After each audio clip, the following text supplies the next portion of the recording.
Alors, selon les données de Mercedes F1, Verstappen est entré dans Copse plus vite qu'en qualif, avec le plein et des pneus plus durs. Ah ah, intéressant. Donc on résume, hein, hier soir l'appel de Red Bull dans l'affaire Verstappen contre Hamilton a été rejeté. Pour le panel de la FIA, les preuves de Red Bull n'étaient pas assez convaincantes.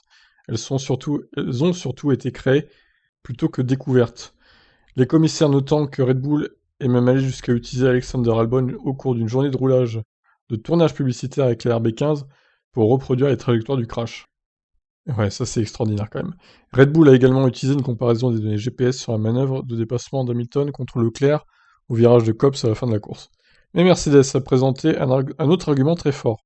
Verstappen était entré dans le virage comme si Hamilton n'était pas là, ça je suis d'accord avec eux. Selon les données GPS de Mercedes, Verstappen est entré dans le virage Copse 1 km/h plus vite que lors de son meilleur tour en qualif. Alors on rappelle, hein, en qualif ils sont à vide hein, quand même. Hein.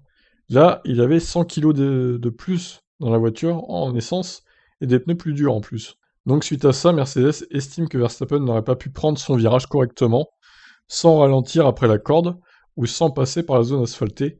Cet argument a en tout cas été présenté au panel hier. Et c'est un argument assez fort hein, pour le coup. L'affaire est maintenant classée et même si les deux pilotes n'ont pas enterré l'âge de guerre, surtout Verstappen, il est enfin temps de penser pleinement au Grand Prix de Hongrie pour les deux équipes. Bon, bah, ça, c'est un rebondissement, je pense, qui a fait pencher la balance en faveur de Mercedes, hein, clairement.